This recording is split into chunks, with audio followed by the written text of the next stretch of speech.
자, 오늘 다 같이 보실 하나님 말씀은요, 사무엘상 26장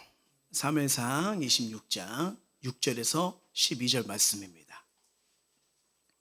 사무엘상 26장 6절에서 12절.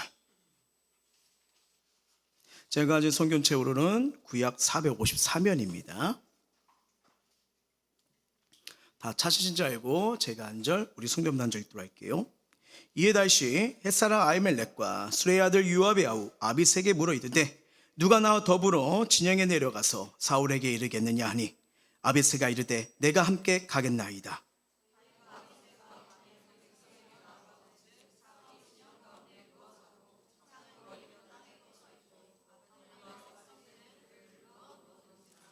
아비새가 다윗에게 이르되 하나님이 오늘 당신의 원수를 당신의 손에 넘기셨나이다.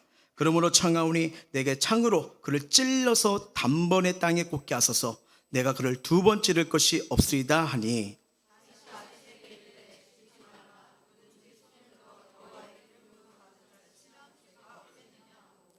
다윗이 또 이르되 여호와께서 살아계심을 두고 맹세하노니 여호와께서 그를 치시리니 혹은 죽은 날이 이르거나 또는 전쟁에 나가서 망하리라.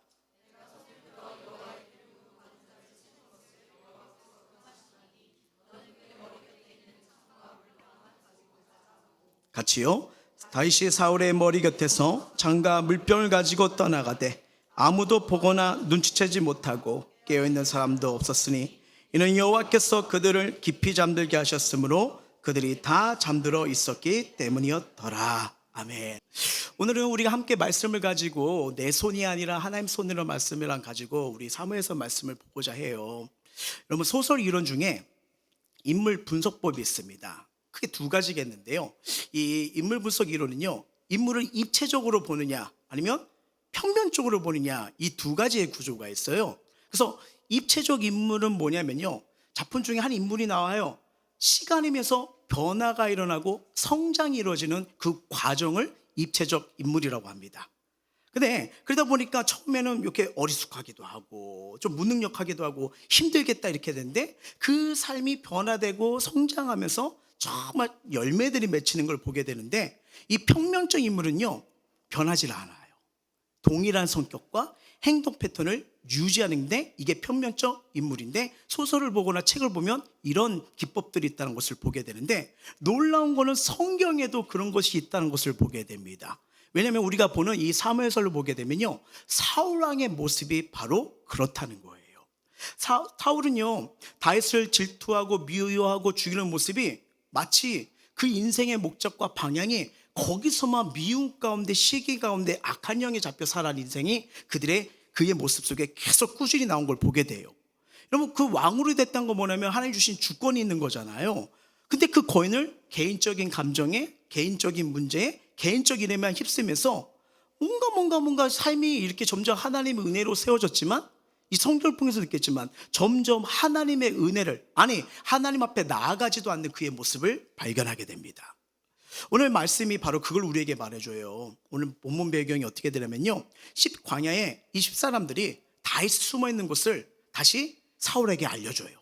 그래서 다윗은 또 도망가고 사울은 계속 끊임없이 다윗을 추격하는 내용입니다. 그러면서 결정적으로 사울을 죽일 수 있는 기회가 본문에 나타나는 거죠. 물론 24장을 보시면요, 한번 거기서도 죽일 수가 있었어요. 이게 다윗을 추적했던 이 사울 왕이요, 용변이 급해요. 그래가지고 동굴이 많아 있는데 엉덩이를 쭉 메고 들어가죠. 그래서 거기서 그냥 제 해석이에요, 그냥 뿌지지 퍽퍽을 쏘고 있는데 그 안에 누가 있어요? 다윗이 있는 거죠. 그래서 이 다윗을 죽일 수 있는 기회가 있음에도 불구하고 어떻게 해요? 여호와께 기름 부은 자를 내 힘으로 내 능력으로 죽일 수가 없다 하면서 옷자락만 살짝 이렇게 뱉잖아요. 그래서 이제 나중에 그 사실을 알던 이 사울이요, 네가 왕이 될 거다, 그러면 다시는 내가 널 추적하지 아니라, 이러면서 헤어졌어요. 근데 오늘 본문 26장에 그 상황이 비슷한 일이 또 벌어지고 있는 거예요. 자, 그렇다면 이 광야에서 위기를 만나는 이 사울의 모습, 다윗의 모습, 과연 성경 기자는, 하나님은 이걸 통해서 우리에게 주시고자 하는 메시지가 무엇일까요?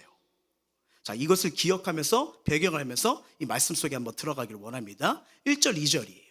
시작. 10사람이 그부에 와서 사울에게 말하 이르되 다윗이 광야하길라 산에 숨지 아니었나이까 하매 사울이 일어나 십광야에서 다윗을 찾으려고 이스라엘에게 택한 사람 3,000명과 함께 십광야로 내려가서. 자, 이 말씀을 보시면요, 십광야 사람들이 왜 사울에게 다윗의 위치를 고발했을까요? 아직 이 사무엘상에는 보이는 왕이 지금 누굽니까? 사울이에요. 그러다 보니까 사울을 추종한 자들이 많이 있다는 것을 보게 됩니다. 그러면서 여기서 볼 수 있는 게 또 뭐냐면요, 이 사울과 다윗이 아주 극명하게 대립구조를 형성하는 걸 보게 돼요. 알다시피 이 사울 왕국이 무너져야지 다윗이 세워지는데 그 시간이 거의 임박하고 있는 상황이죠. 근데 이게 불구하게도 십사람들은 계속 누구 편에 서 있는 거예요? 사울 왕이에요. 자, 이게 육적인 안목과 영적인 안목의 선택과 결정입니다. 육적인요, 지금 가장 크고 가장 힘이 있으니까 여기에 줄 서면 돼 라면서 보이는 것으로 선택을 해요. 하지만 잘 보시면요, 여러분, 사울의 왕국이 아직 힘과 권세가 있지만 점점 영적으로 보면 강성해지고 있습니까? 기울어지고 있습니까? 기울어 있는 거죠. 바로 이거예요. 우리가 이 영적인 은혜로, 하나님 은혜로 말씀과 삶과 문제를 보지 못하면요, 어리석은, 정말 뭐랄까요, 점점 사라지는, 점점 열매가 없는 선택을 저와 여러분도 얼마든지 할 수 있다는 거예요. 그러니까 이 십사람들은 지금 뭐예요? 몰락하는 그 사울 쪽에 줄을 섰다는 것을 보게 되는 겁니다. 분명한 것은 24장에 다시는 너를 추적하지 않으리라 나의 생명을 구해준 다윗에게 그렇게 말을 했는데, 지금 본문을 보니까 다시 사울이 어떻게 해요? 다윗을 추적하는 걸 보게 돼요. 여러분, 이게 인간의 연약함입니다. 우리가 얼마나 연약하고 나약하고 추악한지 뭐냐면, 위기에 몰렸을 때는 울고 불고 하나님께 싹싹 빌면서 도와주세요, 해결해 주세요 합니다. 하지만 응답이 되고 위기만 벗어나면요, 그 약속, 하나님을 의지하겠다는 거, 말씀대로 살겠다는 것을 잊어버리는 게 우리 인간의 본성이죠. 그래서 이것을 볼 때 이 인간이라는 존재는 어쩔 수 없는 것 같습니다. 그럼 이 세상 유혹으로부터 완전히 안전한 사람이 누가 있을까요? 중요한 것은 뭐냐면, 왜 알면서도 왜 자꾸 어리석은 선택을 할까라는데, 여러분, 정말 중요한 게 있습니다. 내 삶에 알면서도 왜 내가 자꾸 이걸 해결하지 못하고 자꾸만 죄를 범하고 하나님이 원치 않는 것을 할까? 딱 하나예요. 근본적인 회개를 하지 않으면요, 죄성은 반복됩니다. 반복될 수밖에 없는 거예요. 그러니까 십사람들이 건넨 이 정보는 뭐냐면, 사울의 죄성을 건드려버린 거죠. 내가 다시는 너 추적하지 않을게, 감성적으로 그렇게 말했지만, 하나님, 내가 악한 마음을 가지고 다윗을 죽이려고 했네, 이 회개 기도가 없잖아요. 그러니까 뭐예요? 그게 또 올라오는 거예요. 또 그 방향으로 나가는 거예요. 자기도 모르는 사이에 이 정신을 못 차리고 하나님 주신 그 힘과 권력을 누구한테 써요? 다윗, 이 사람을 죽이는데 힘과 권력을 쓰면서 인생이 그 말로가 그렇게 걸어가는 걸 보게 됩니다. 여러분, 사람이요, 이렇게 어둠의 영에 붙잡히면 이런 선택을 하게 됩니다. 사람은 절대 중립적 지대에 있지 않아요. 뭐냐면, 생명의 왕이신 하나님 인생의 다스림을 받는 삶을 살고 있느냐, 아니면 사망의 왕노를 하는 어둠의 권위 아래서 통제를 받느냐, 둘 중 하나입니다. 어떻게 보면 사울 왜 그럴까 하는데 자기 힘으로 그런 게 아니에요. 알다시피 사울은 여러분 성경 보면 악신이 들어가지고 다윗을 죽이려 했던 거 알잖아요. 그 악신이 그의 인생을 어둠의 역사가 계속 이어가니까 그 영적으로 뭐예요? 하나님 나라, 영의 생명, 은혜의 나라가 세워지도 못하도록 자기도 모르게 자꾸 그걸 핍박하는 거예요. 자, 이번에 다윗은요, 가만히 있으면서 사울이 제 발로 걸어들길 기다리지 않아요. 그리고 그 상황을 보기 위해서 직접 사울의 진으로 들어갑니다. 자, 5절 한번 읽어볼게요. 시작. 다윗이 일어나 사울이 진친 곳에 이르러 사울과 내레 아들 군사령관 아브넬이 머무는 것을 본즉 사울이 진영 가운데 누웠고 그 백성은 그를 쳤더라 라고요. 자, 이렇게 진에 들어갔는데 그날 밤에 다윗이요, 세 가지를 목격하게 됩니다. 12절 읽어볼게요. 시작. 다윗이 사울의 머리 곁에서 창과 물병을 가지고 떠나가되 아무도 보거나 눈치채지 못하고 깨어있는 사람도 없었으니 이는 여호와께서 그들을 깊이 잠들게 하셨으므로 그들이 다 잠들어 있었기 때문이라. 딱 가니까 첫 번째 발견하는 게 뭐예요? 사울이 어떻게 돼 있어요? 잠자고 있어요. 근데 단순히 이게 뭐예요? 깊게 잠들었다고 말하잖아요. 근데 누가 잠들겠다고 표현하고 있어요? 하나님께서요. 두 번째는 사울뿐만 아니라 사울을 경호할 그 경호대장 아브넬이 깊이 잠들어 있습니다. 그러니까 여러분 다른 병사들은 말할 것도 없죠. 전체가 잠에 빠진 거예요. 근데 놀라운 건 누가 하셨다고요? 하나님이요. 그리고 세 번째로 본 게 뭐예요? 사울의 머리맡에 뭐가 있어요? 창을 봅니다. 여러분 다윗이요, 그 창을 봤을 때 어떤 생각이 들었을까요? 궁궐에서 악기를 다룰 때 이 귀신 들린 사울이 어떻게 해요? 옆에 있는 창을 자기에게 던지지 않았습니까? 그걸 피하면서 이제 궁궐에 나왔잖아요. 그리고 이제 도망자의 신세가 됐잖아요. 그 창을 볼 순간 그 무시무시했던 기억이 떠올라 소름 끼쳤을 거예요. 사울의 통치권이 상징이자 자기를 살해했던 무기가 사울의 머리맡에 지금 꽂혀 있는 거예요. 어쩌면 평생 지긋지긋한 따라다니던 이 가슴 한복판에 있던 금시덩어리, 이걸 한 번에 끝날 수 있는 기회가 생긴 겁니다. 기회가요. 우리가 이렇게 살다 보면요, 역경을 만났을 때보다 희한합니다. 좀 이렇게 보면 순탄하게 잘 풀릴 때 실수하는 결정을 더 많이 하는 경우가 많은 것 같아요. 그때가 조심해야 할 때라는 겁니다. 잘 보세요. 장애물이 부딪혀요, 고난 가운데 있으면요, 사람은 더 정확하게지고 하나님께 더 시선을 두기 시작합니다. 하지만 손대는 것보다 만사형통하고 잘 되면 이것이 꼭 잘 된다는 게 아니라 오히려 혼란되고, 그 잘 됐다는 그 선택 때문에 나중에 풍지박살이 나는 이런 것을 보게 되잖아요. 그렇기 때문에 우리는 매 순간순간마다 하나님 뜻이 무엇인지, 어떻게 하기를 원하시는지 묻는 게 정말 지혜로운 거예요. 우리가 26장을 읽어보시면요, 다윗과 사울의 이 대립구조가 나오는데 여기를 묵상하면 또 한 명의 인물이 나와요. 아까 읽었던 아비새라는 인물이 나옵니다. 이 인물을 우리가 좀 주목해야 돼요. 이 사람은요, 다윗의 누이 아들, 한마디로 뭐냐면 조카예요. 굉장한 야심가입니다. 지도자 곁에 여러분 이런 야심가가 있으면 위험하거든요. 왜냐면 지도자의 판단이 흐려지도록 정말 엉뚱하게 얼마나 조언을 하든지 그 조언에 따라서 나라의 지도자가 결정을 잘못하면 정말 흥망성쇠가 달려진 거 우리가 많이 보되잖아요. 아비새가 좀 위험한 인물입니다. 자, 아비새는 다윗이 왕자에 올라야 자기에도 이익이 될 줄 알기 때문에, 그래서 다윗이 왕권에 올라가도록 계속 밀어줘요. 자, 어떻게 보면 지금 딱 가보니까 같이 그 다윗과 아비새가 사울의 진에 들어갔잖아요. 거기에 사울의 잠이 빠진 모습을 봐요. 자, 이때 아비새가 다윗에게 뭐라고 하는지 한번 얘기를 들어보십시오. 8절이에요. 시작. 아비새가 다윗에게 이르되 하나님이 오늘 당신의 원수를 당신의 손에 넘기셨나이다. 그러므로 청하오니 내가 창으로 그를 찔러서 단번에 땅에 꽂게 하소서. 내가 그를 두 번 찌를 것이 없으리다 하니. 뭐라고 말해요? 하나님이 주신 기회입니다. 한 방이래요, 두 방이래요? 한 방입니다. 딱 한 방. 혼자 나잖아요. 그걸 누가 하겠대요? 자기가. 자, 이 말씀을 묵상했어요. 내가 이런 상황이라면 한번 그렇게 했다가 일이 해결될 줄 알았더니 여전히 도망자예요, 아니에요?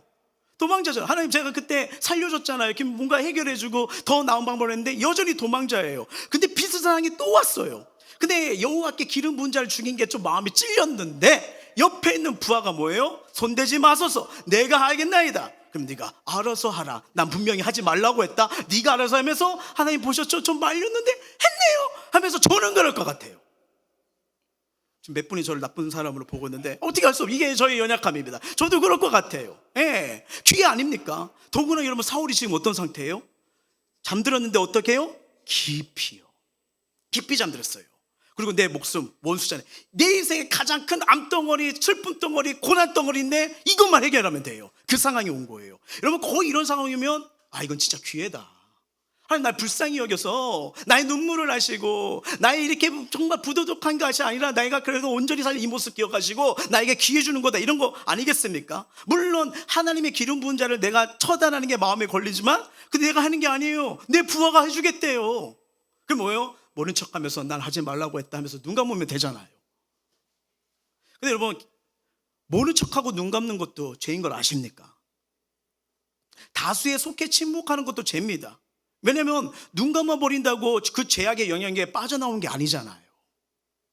마찬가지로 여러분 우리 성도들은요, 정말 우리 교회 공동체는요, 사회적인 악에 대해서, 공동체의 악에 대해서, 세런들의 악에 대해서, 자녀들의 악에 대해서 침묵하거나 눈 감으시면 안 돼요. 왜요? 죄이기 때문에.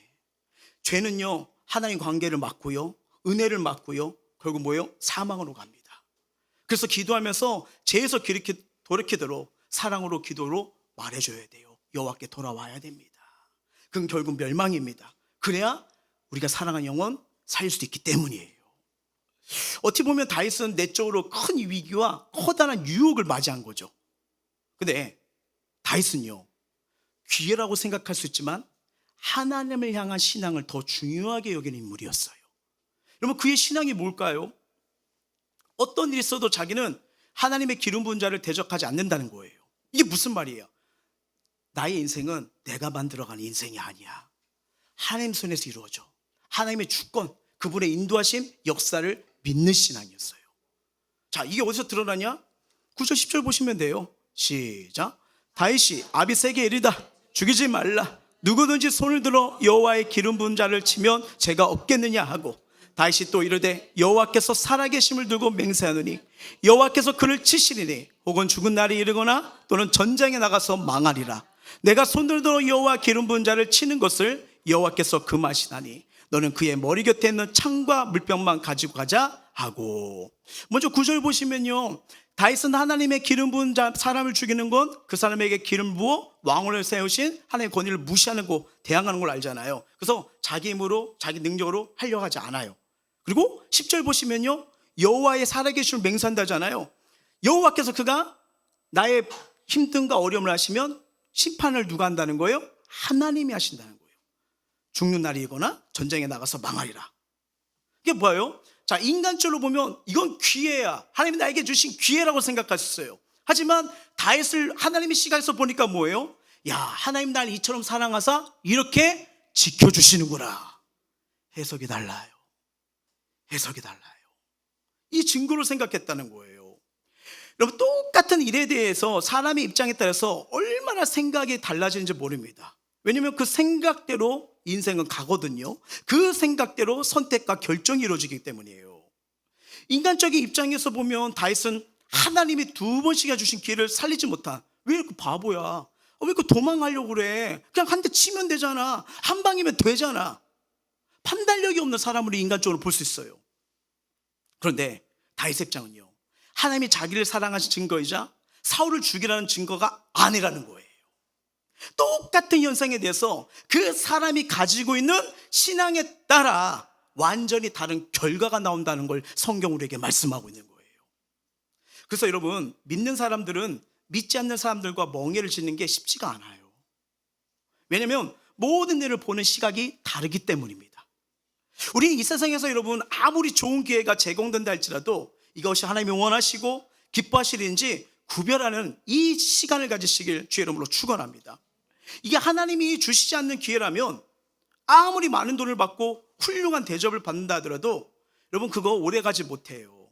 왜요? 하나님이 주시지 않는 것은 결국 나의 것이 되지 않더라고요.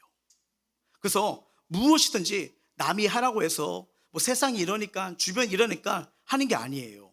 하나님 뜻을 물으셔야 됩니다. 하나님 뜻을요, 어떻게 해요? 말씀으로 먼저 분별하세요. 그 원리가 성경에 나온 원리인지요, 말씀으로 먼저. 왜냐하면 하나님 반드시 말씀대로 축복하시거든요. 그리고 두 번째, 기도 가운데 마음에 걸리는 게 없고 평강이 오는지 점검하셔야 됩니다. 하나님 주신 건 평강이 오거든요. 그리고 뭐예요? 확신으로 이어집니다. 그리고 영적 지도자나 또는 믿음의 선배에게 조언을 하고 몇 주 또는 몇 개월 기도할수록 실수는 줄어들고요, 하나님의 뜻, 인도하심을 보게 될 줄 믿습니다. 이처럼 하나님 자녀들은 모든 걸 신앙의 눈으로 해석해야 거절할 것은 거절할 줄 아셔야 됩니다. 뭐 영적 지도자나 리더들은 더 그래야겠죠. 이게 되게 중요해요. 어떤 시각으로, 어떤 생각으로 보느냐. 우리 알다시피 다음 달이면 우리나라 대선이 시작되잖아요. 한 나라의 지도자 정말 중요합니다. 그렇잖아요. 그래서 우리 기독교인들은 나라 지도자를 향해 이 교회 자세는 성경에서 나오는데 되게 중요한 거예요. 성경적으로, 역사적으로 교회는 나라 위정자를 향해 외면하거나 또는 맹종하는 게 아니라, 또한 뭐 지역으로, 색깔로 결정하는 게 아닙니다. 기도 가운데, 권면 가운데 정의와 평화, 공의를 지킬 수 있는지, 정말 그 증거자로서 역할을 감당할 수 있는지, 이게 원리를 따라야 되잖아요. 그래서 저와 여러분, 기도하시면서 준비하는 게 참으로 좋을 것 같아요. 예, 몸밀의 심정으로 하나님을 경외하고 성경적 진리를 존중하고 헌법적 가치인 자유민주를 수호하고 다음 세대와 대한민국을 거룩하게 세우는 대통령이 선출되도록, 또한 포괄적 차별별 금지법과 동성결혼 합법화, 젠더 사상을 막아내고 이 태아의 생명을 살리는 대통령이 세워지도록 기도하시면서 여러분 분별한 가운데 잘 선택하시길 바랍니다. 다윗은요, 이 순간순간마다 언제나 뭐냐면요, 하나님이라면 어떻게 하길 원하실까, 이걸 바라보는 신앙이었어요.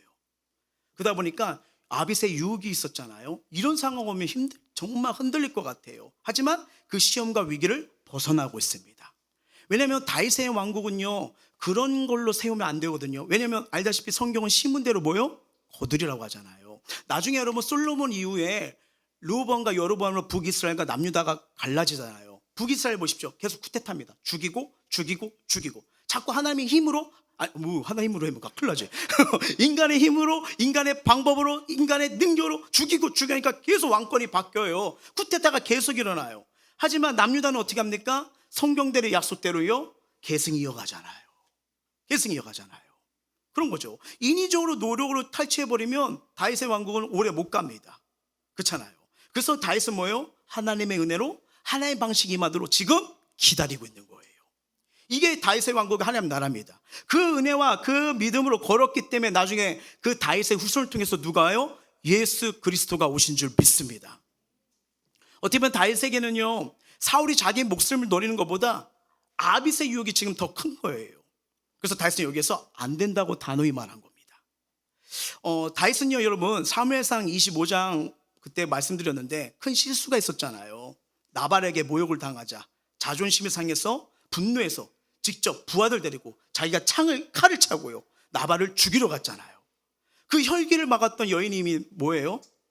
아비가일, 지혜로운 여인이었잖아요. 근데 왜 다윗이 여기서 이렇게 행동할 수 있는 게 뭐냐면, 자기의 복수를, 자기의 상한 마음을 자기 힘으로 해결하지 않고 하나님께 맡겼더니 어떻게 돼요? 하나님이 그 문제를 해결했던 것을 경험하게 됩니다. 그래서 이 25장 경험을 통해서 지금 26장에 이 하나님 원리대로 나가고 있는 거예요. 그래서 자기를 벽에 꽂히랬던 그 창으로 잠든 사울을 단번에 처리할 수 있던 기회를 수단으로 허용하지 않고요, 하나님께 맡겨버립니다. 여러분, 우리의 삶, 내 힘으로 하지 못하는 문제, 하나님께 맡길수록 하나님이 도와주시고 이끌어 주심을 믿으시길 바랍니다. 내 힘과 하나님의 힘은 다르거든요. 잠언서 말씀 볼까요? 시작. 너는 마음을 다하여 여호와를 신뢰하고 내 명철을 의지하지 말라. 너는 범사의 그를 인정하라. 그리하면 내 길을 지도하시리라. 아멘. 그러니까 하나님께서 이 성경을 통해서 성경 읽는뿐 아니라 자녀 삼으신 저와 여러분들을 이끌어가고 연단시키는 영역이 뭔지 느낄 거예요. 잘 보세요. 26장을 묵상하고 읽어보면요, 주님이 저와 여러분에게 계속 질문을 던져요. 뭐라고 던질까요? 내 힘으로 살래? 아니면 내 힘으로 살래? 내 방법으로 갈래? 아니면 내 방법으로 갈래? 삶을 점검해 보라는 거예요. 이걸 지금 저와 여러분에게 묻고 있는 겁니다. 자녀를 키우시는 어머님들에게는 주님이 이렇게 다가올 수 있어요. 애들, 네가 키울래? 아니면 내가 키울까? 우리 믿음의 자녀는 부모님 그렇죠. 하나님께 맡깁니다. 올려드립니다. 다 알죠. 그게 지혜고 하나님이 책임져 주시면 복이라는 걸 믿기 때문에. 근데 우리 삶의 현실에서 쉬워요? 어려워요? 왜요? 보이잖아요. 답답하게 자꾸 보이잖아요. 그렇죠? 참을 수가 없어요. 하나님께 맡긴다고 했지만 못 맡기는 그 증상이 뭐예요? 사랑의 잔소리가 나가잖아요. 그렇죠? 우리는 사랑인데 자녀들은 그냥 잔소리예요. 또 시작한다. 애들 여러분 나중에 노련미가 생깁니다. 네. 영혼 없는 애들, 네. 이때는 일단 벗어나야 되니까. 그렇죠. 근데 우리의 모든 영역이 그래요.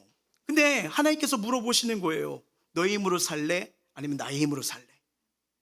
가정도 너의 힘으로 이끌어갈래? 아니면 나한테 맡길래? 자녀들의 삶도 너의 힘으로 이끌어갈래? 맡길래? 직장도 사업도 미래도 물어보시는 거예요. 우리는 하나님께 문제 맡긴다고 하잖아요. 막 이 말씀 붙들고 나가잖아요. 수고 묵은 짐들아 제가 다 들고 왔어요. 오늘 맡길게. 우리 예배 때 결단하잖아요. 다 내려놓고 가겠습니다. 근데 집에 가면 뭐예요? 다 끌고 와요. 그러니까 하루하루가 복잡한 거예요. 점점 근심감이 그냥 쌓이는 거예요. 왜? 온전히 맡기지 못하니까. 이들 어떡하지? 지금 내 경제적 문제 어떡하지? 내 건강 어떡하지? 우리 가정 어떡해? 이 직장 어떡해? 내 앞길 어떡해? 왜 점점 맡긴다고 하는데 이런 고민이 들까요? 딱 딱 하나예요. 하나님 맡기지 않다는 증거자, 내 힘으로 살고 있다는 증거입니다. 다윗은요, 이 사무엘상 26절 보면요, 자신의 문제, 사울의 문제잖아요. 커다란 죽음의 문제잖아요. 그 문제를 뭐예요? 하나님께 맡겨버려요. 하나님께 던져버려요. 자기가 손을 대지 않아요. 나 하나님 시간 믿어요. 하나님만 못 믿어요. 그러면서 자기 힘을 빼버리는 거예요. 여러분, 하나님 일하신, 하나님 역사는요, 인간의 방식, 노력, 조건, 죄송합니다, 이루어지지 않습니다. 그래서 우리 인생도요, 교회도요, 인간적인 영향력과 힘을 뺄수록 하나님이 역사하기 시작합니다. 자, 다윗이 하나님께 맡겼다는 증거가 성경에 나와요. 12절 볼까요? 시작.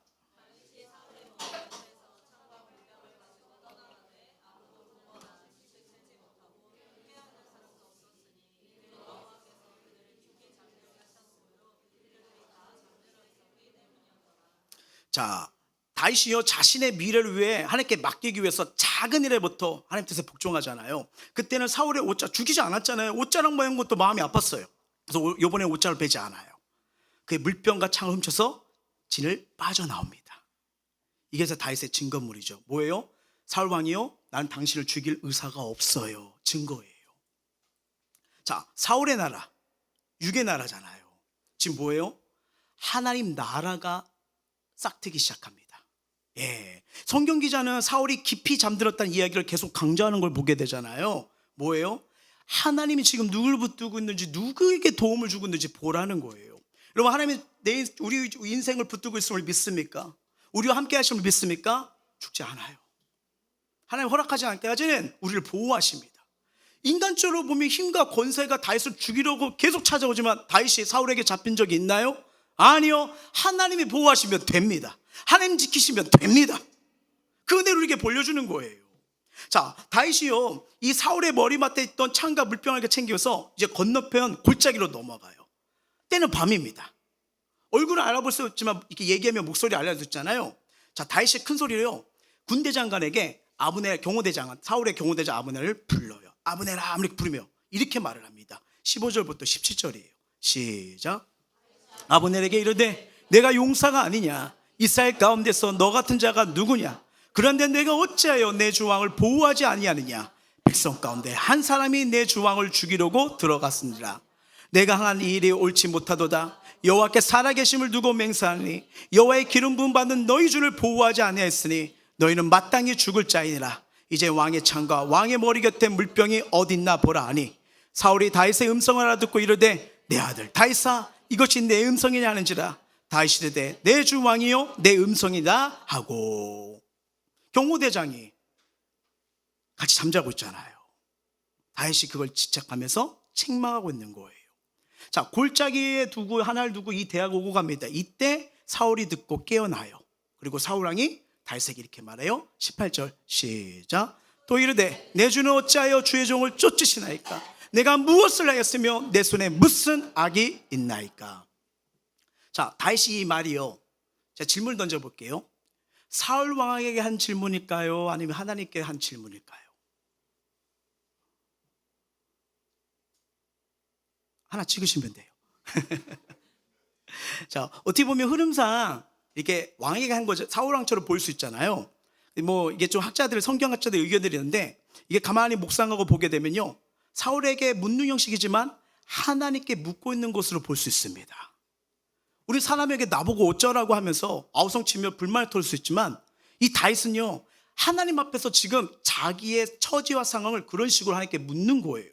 그걸 어디서 발견할 수 있느냐? 그 하손이 19절 보면 보여요. 자, 19절 읽어볼게요. 시작. 원하건대 내 주 왕은 이제 종의 말을 들으소서. 만일 왕을 충동시켜 나를 해하는 이가 여호와시면 여호와께서는 재물을 받으시길 원하시다마는 만일 사람들이면 그들이 여호와 앞에 저주를 받으리니 이는 그들이 이르기를 너는 가서 다른 신들을 섬기라 하고 오늘 나를 쫓아내어 여호와의 기업에 참여하지 못하게 합니다 하니라. 아멘. 자, 무슨 말이에요? 지난번 맹사에도 불구하고 사울왕이 또 찾아왔잖아요. 근데 이렇게 보니까 사울왕이 자기 힘으로 가는 게 아닌 것 같아요. 만약에 이게 하나님이 제 생명을 원하세요, 저에게 분명히 기름 부으셔서 왕이라고 했지만 제 생명을 받길 원하세요? 그러면 이게 하나님 뜻이라면 제 기꺼이 내 생명 드릴게요. 제물이 될게요. 온전히 하나님 앞에 던지는 거예요. 여러분, 이 당시에 이 말씀 보면요, 다른 나라로 망명 보내는 게 가장 무서운 형벌입니다. 왜냐하면 다른 나라 망명을 보낸다면 하나님에 대한 신앙을 버리고요, 그 나라의 종교, 그 나라의 신을 받아들이고 사는 거거든요. 지금 다윗은 이해가 되지 않아요. 언제까지 이렇게 도망자가 되고 생명의 위기 속에 되고 정말 괴로움과 눈물에 발걸음을 계속 걸어야 됩니까? 그 가운데 하나님의 뜻을 묻는 거예요. 여러분, 이 신앙의 긴긴 싸움의 종지부는 하나님에 대한 순종이라고 합니다. 하나님 뜻에 대한 순종이에요. 순종은 어느 날 갑자기 한 번에 가게 되는 자리가 아닙니다. 성경에는요, 작은 일에 충성한 자가 하나님의 큰 일을 맡긴다는 것처럼 작은 일에 순종할 줄 아는 자가 나중에 큰 것도 순종할 줄 됩니다. 우리 그러잖아요. 지금 이런데 저는 이런 거 아예 신경 안 써요. 큰 것 때 순종하면 되죠. 아니요. 영적인 흐름이 있거든요. 영적인 면역력이 있거든요. 작은 일에 순종한 자가 큰 것도 순종할 줄 알거든요. 여러분, 예수님께서도 마지막 순간에 힘들었던 게 뭐냐면 순종이었어요. 얼마나 십자가 죽음을 잔을 마시는 게 힘들었다면 주님이 이렇게 기도하셨잖아요. 할 수만 있다면 이 잔을 지나가게 없어. 얼마나 힘들고 어려면 그렇게 말씀하셨을까요? 근데 결국 뭐예요? 내 뜻이 아니라 아버지 뜻이 이루어지길 원한다고 기도하잖아요. 자, 왜 이 말씀 드리면 지금 이 다윗의 이 고백이 그 기도랑 비슷해요. 다윗의 기도가 그 경지까지 들어간 거예요. 사울의 손에 제 인생이 끝나는 거라면, 이게 하나님의 뜻이라면 도망하지 않겠습니다. 내려놓겠습니다. 이게 하나님의 뜻이라면요. 여러분, 이게 쉬운 게 아니잖아요. 이 고백을 묵상해 보면요, 다윗은 지금 모든 상황에서 문제를 보는 게 아니에요. 하나님과 자기의 문제라는 거 지금 다시 하나님 앞에서 해결하려고 해요. 하나님의 뜻은 뭐예요? 인도하신 뭐예요? 묻는 거예요. 여러분, 이게 신앙생활입니다. 우리가 살면서 지금 부딪히는 문제에 내가 서 있을 때가 많아요. 그러니까 감정이 소비되죠. 마음이 상하죠. 하루하루 지쳐가잖아요. 근데 다윗은 지금 뭐예요? 그 문제에서 비켜서 있어요. 사울이 눈에 보이는 문제는 사울이잖아요. 그게 문제가 아니에요. 지금 그 매개체로 다윗은 하나님 앞에 서 있는 거예요. 근데 문제보다 크시고 문제 뒤에 계신 하나님을 봤을 때 하나님이 비로소 하나님과 관계에서 해결할 때 하나님이 그 문제를 해결해 주시기 시작합니다. 여러분, 끝까지 겸손으로 자기를 낮추고요, 하나님의 시간을 기다리며 하나님의 뜻을 찾는 다윗의 모습을 보면서 우리 삶도 그렇게 있는지 한번 보시길 바랍니다. 다윗은 사울에게 계속 그래요. 아니, 지금 왕께서는 벼룩 한 마리를 수색하러 나온 겁니다 하면서 자기를 낮추잖아요. 이에 사울이 어떻게 말해요? 21절이에요. 시작. 사울이 이르되 내가 범죄했도다. 내 아들 다윗아 돌아오라. 내가 오늘 내 생명을 귀하게 여겼은즉 내가 다시는 너를 헤아려 하지 아니하리라. 내가 어리석은 일을 하였으니 대단히 잘못되었다 하는지라. 자기 행동이 잘못됐다고 고백하잖아요. 그리고 자신은 사울이 여호와 하나님 기름 부은 자에게 하나님 주신 권을 생각해서 죽임을 원치 않는다고 다시 고백해요. 이 말을 듣던 사울이 또 이렇게 말합니다. 25절. 사울이 다윗에게 이르되 내 아들 다윗아 내게 복이 있을지로다. 내가 큰 일을 행했고 반드시 승리를 얻으리라 하니라. 다윗은 자기 길로 가고 사울은 자기 곳으로 돌아가니라. 무슨 말이에요? 결국 두 사람이 다른 길로 갑니다. 다른 길요. 21절에 내 아들 다윗아 돌아오고 하지만요, 다윗은 사울 왕국으로 돌아가지 않아요. 왜요? 다윗은요, 악한 영에 사로잡혀 이 시시때때로 말과 행동이 바뀌는 사울의 말, 지신대으로 받아들이지 않았던 걸 보여줍니다. 왜냐하면 함께 머물 수 없는 영적인 상징성 때문에 각자의 길로, 각자의 사명 길로 가는 거예요. 자, 여러분 알다시피 이 이후로요, 이 결별이 있은 후 다윗과 사울은 다시 조우하지 않습니다. 이후 사울은 아까 말했죠, 평행론 이론 있잖아요. 변하지 않는 그 모습. 여러분, 자기의 목숨을 이런 상황을 보게 되면 그걸 통해서 하나님께 나아가는 계기로 만들면 얼마나 축복입니까? 근데 계속 변하지 않아요. 그러다 보니까 뭐예요? 하나님 뜻에서 벗어난 자기 힘으로 삶을 지속하다가 블레셋과 전쟁에서 자살로 인생을 비참하게 맞이하게 됩니다. 이 26장 말씀을 보면서 하나님의 방법과 인간의 수단이 충돌할 때 우리는 지혜롭게 어떤 선택을 해야 될까요? 근데 아까 말씀드린 것처럼 역경 때보다는 순탄할 때가 헷갈리기가 참 쉽습니다. 헷갈리기가 더 쉬워요. 일이 뜻대로 풀리는 게 능사가 아니에요. 그래서 내 힘으로 살아가고 있는지 하나님 뜻 가운데 인도하심을 받는지 이게 분별하는 게 정말 중요합니다. 제가 2016년 8월 2년간의 개척에 부르심 놓고 기도하는 가운데 이 사역하던 교회에 사임서를 냈어요. 그래서 아무것도 보이지 않고 아무것도 없지만 그냥 하나님 부르심에 그냥 순종하고 싶었죠.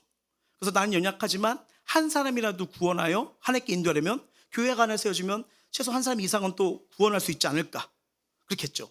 그래가지고 사임서 갈 수밖에 없는 이유, 원래 사임서가 한 장인데 저 12장을 씁니다. 저에게 12장의 사임서가 있으니 그러면서 이제 2주 뒤에 고민을 많이 하셨나 봐요. 2주 뒤에 부르시다고요. 그래서 걱정하시는 마음으로 너 교회 어떻게 할 거야? 개척 어떻게 할 거야? 얼마 있어? 재정이 있는 거야? 물어보시더라고요. 대답이 없어요. 어떻게 하려고? 그래서 대출 받아서 투룸 얻어가지고요. 그래서 한 방에선 자고 한 방에서 예배 드리려고요. 대답이 되게 걱정스러워 하시는 거예요. 근데 이게 현실이었죠. 침묵이 흐릅니다. 2주 만에 뵈가지고 그렇게 얘기를 하는데 답이 없더라고요. 꼭 가야 되냐? 이 말씀을 하시는 거예요. 근데 거기서 저도 모르게 여러분 훌쩍정이 아니라 모르겠어요. 막 엉엉 우는 거 보는 거예요. 가야 돼요. 저 보내주세요. 막 이러는 거예요. 막 그래야 돼요. 그래서 죄송하지만 저 가야 돼요. 뭐라고 말살 드릴 게 없어요. 근데 자꾸 부르세요. 이게 맨날 끝이에요. 에휴 하면서 나가시더라고요. 저도 허무한 거예요.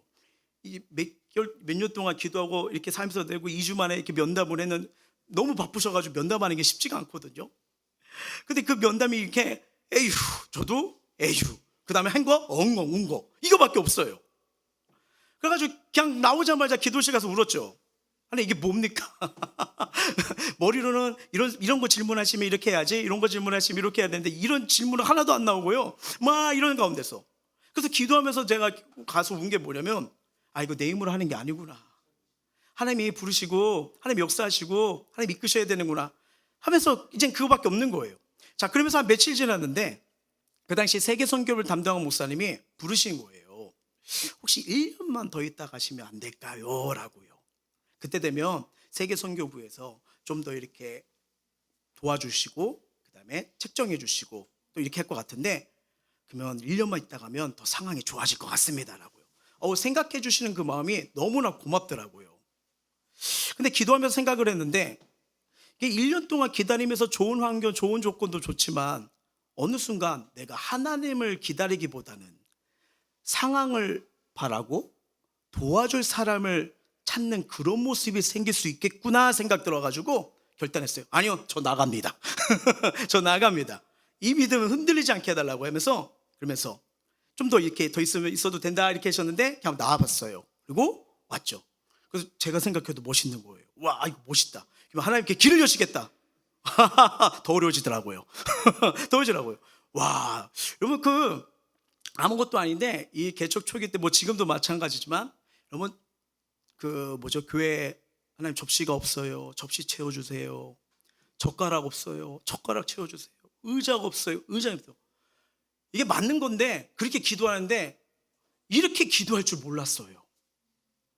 당연히 영혼 구원을 위해서 이렇게 하겠지만 젓가락도 필요합니다. 접시가 필요합니다.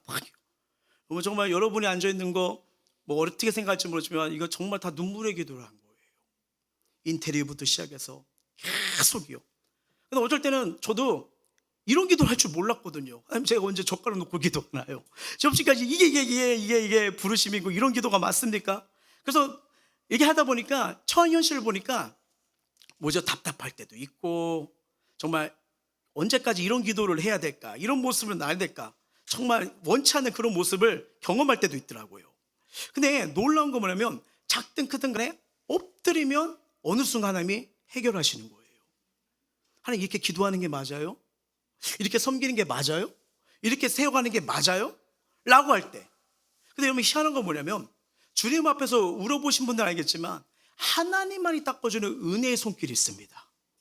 세상 어디서도 받지 못는 완전한 위로예요. 그러면서 하나님께서 시간이 지날수록 함께 꿈꾸며 함께 걸어갈 성도들 붙여주시죠. 옮길 때마다 또 새로 갈 때마다 하나님의 감동으로 기도의 후원자, 전자레인지가 들어오죠. 전자레인지의 후원자, 그렇죠? 네. 블라인더의 후원자, 뭐 냉장고의 후원자, 여러 모양으로 막 섬긴 자들이 하면서 세일하는 거예요. 제가 한 거 하나도 없습니다. 다 하나님의 은혜입니다. 하나님께 맡기는 게 전부였어요. 그러면서 이렇게 사역하면서 개척의 부르심을 타면서 거기서 체험한 게 뭐냐면, 아, 하나님 선하신 분이시다. 반드시 하나님 때 응답하신다. 엎드리면 되는구나. 그래서 저는 우리 성도님들 그렇게 섬기고 싶고요. 그리고 정말 우리 교회와 행복센 성도님들이 야, 하나님이 하셨다. 하나님이 붙잡아 주셨다. 하나님께 인도해 주셨다. 이런 아름다운 감정이 우리 가운데 임하길 주의 이름으로 축원합니다. 물론 살다 보면 여러 인생길에 복잡한 일들이 생길 수 있어요. 이럴 때일수록 여러분, 다윗처럼 한 거 없어요. 여호와께 물어보세요. 순간적으로, 감정적으로, 생각으로, 문화로 이런 게 내 기준으로 이게 해야 되기보다는 이게 하나님 복이 있고 원하신지 물어보세요. 내가 가는 길 내 힘으로 열매 맺을 수 있습니다. 하지만 그건 사라질 거예요. 하지만 하나님 주신 건 뭐예요? 그곳에 더 하나님이 채워주시고 만족해 하시고 길을 여시고 끊어지지 않는 은혜를 부어주신 걸 체험하실 거예요. 서울에 있는 어느 교회의 박 집사님의 간증이에요. 제가 한번 읽어드릴게요.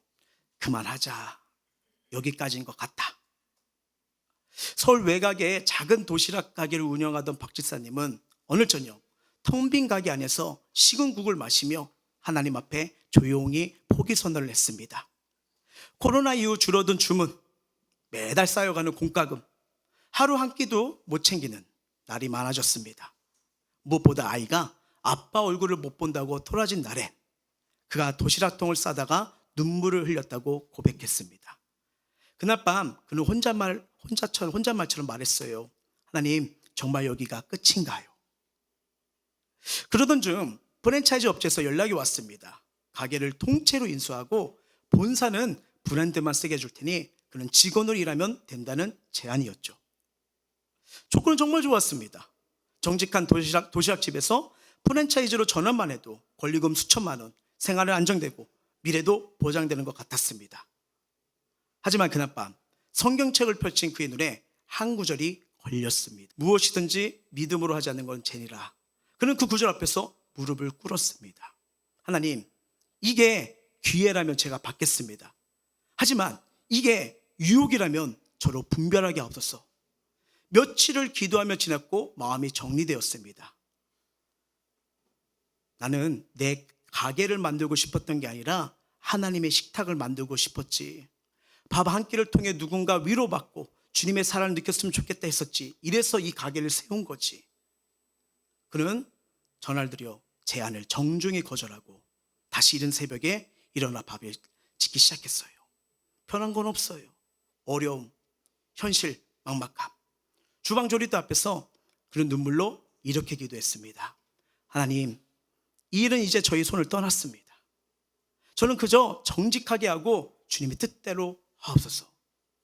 그러면서 늘 하던 대로 누군가의 따뜻한 밥을 주고 싶고 이 밥을 통해 누군가 사랑받았으면 될 거야. 어렵지만 그렇게 했어요. 며칠 후 한 학생이요, 여기 와서 밥을 먹고요, 이 올린 도시락이 동네 커뮤니티에 화제가 되기 시작합니다. 이 시대에 이런 집밥이 있다니. 이 사장님 진짜 진심이다. 이 댓글이 달리더니 지역방송 취재 요청이 들어오기 시작했습니다. 그 후 정오 12시만 되면 가게 앞에 직장인들과 주민들로 줄이 늘어서기 시작했대요. 매출이 늘고 자리를 못 잡던 교회 청년 둘이 함께 일하게 되었고 직원이 둘이 된 거죠. 지금은 월요일마다 무료 도시락을 만들어 독거노인과 노숙자에게 나누는 사역도 하고 있습니다. 그래서 이 간증을 통해서 들은 게 뭐냐면 항상 좋은 조건이 하나님 뜻은 아닙니다. 때론 기회처럼 보이는 것이 유혹일 수 있습니다. 하나님 뜻 안에 거하면 결국 모든 걸 선으로 바꾸시는 은혜, 바로 은혜가 임한다는 거죠. 말씀 맺도록 할게요. 오늘 말씀을 통해서 하나님께서 우리 각자에게 주시는 음성이 있을 거라 믿습니다. 내가 살아가는 현장이, 내가 선택하는 것이 바로 이거다 싶은 상황이 눈앞에 놓였을지라도요, 이것이 유혹은 아닐까 하나님께 물으며 뜻을 구해 보시길 바랍니다. 분별 어렵지 않아요. 하나님 주시는 힘으로 하나님 손에 이끌려가는 자는요, 결과가 뭐냐면 주님과 가까워집니다. 왜요? 하나님 주시는 힘을 붙들고 사니까요. 마음의 기쁨이매요, 평안이매요, 소망이매요, 행복이매요. 이게 하나님 주시는 은혜 중에 보이는 거거든요. 근데 반대로 하나님 주신 힘이 아닌 자기 힘과 자기 방법으로 살아가면요, 희한합니다. 주님과 점점 멀어집니다. 뭔가 부담되고 불편해요. 그리고 마음이 근심과 걱정이 늘 함께하고 이 공허함과 답답함에 만족함이 없어요. 바쁘게 살아가는데 점점 힘이 빠져요. 결국 일이 되는 것 같으나 아무것도 남지 않는 열매 없는 인생. 뭐예요? 사울이 하나님 은혜를 구하지 않고 하나님 은혜를 밀어내니까요, 하나님 없이 인생을 마무리하잖아요. 근데 이런 삶 우리가 원하는 삶이 아니잖아요. 다시 내 인생을 책임지시고 나를 기름지게 풍성하게 세울 수 있는 하나님 손, 지금 어려움과 고민과 선택이 있다면 이 하나님께 뜻을 구하며 하나님 손을 의지하시길 주의 이름으로 축원합니다. 다시 이 기도가 회복됐으면 좋겠어요. 주님, 내 힘으로 사는 게 아니라 하나님 주신 힘으로 살고 싶어요. 제 유혹을 따르지 않게 하옵소서. 나의 영혼과 삶을 인도해 주시옵소서. 모든 상황에서 하나님 뜻을 분별하고 하나님 원하신 길로 나아가셔서 이렇게 기도하고 나아갈 때 살아계신 하나님, 우리 손을 내밀어 주십니다. 나의 모든 걸 하나님께 맡길 때 협력하여 선을 이루시는 그 하나님, 다시 한번 그 은혜가, 그 하나님의 손길이, 그 영원하신 은혜가 우리 가운데 펼쳐지길 주의 이름으로 축원합니다. 찬양하겠습니다.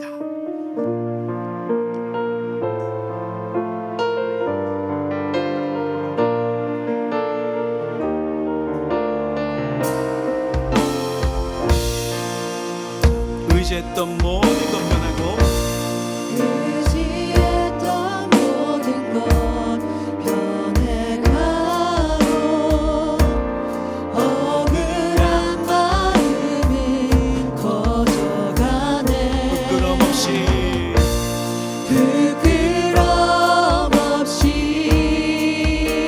살고 싶은 마음 주님 하시네. 주님 하시네. 모든 일을 손으로 이겨내고, 모든 일을 손으로 이겨내고, 죄의 유혹을 따르는 나를 구원하신 영원한 그 사랑, 나를 구원하신 영원한 그 사랑. 자, 그 신분에 날 붙드시네. 날 붙드시네. 자, 주어진 내 삶이 주어진 내 삶이 작게만 보여도 선하신 주 나를 이끄신 분에 주 나를 이끄신 분에 중심을 오시는 주님만 따르네. 날 택하신 주만 의지해. 자, 모든 상황이 무너질지라도 보이는 상황은 우리에게 여전히 소망이 있습니다. 예수의 능력이 여전히 우리를 붙들고 있습니다. 예수 능력이 나를 붙드네. 보이지 않아도 주님만 따르네. 내 평생 주님을 노래.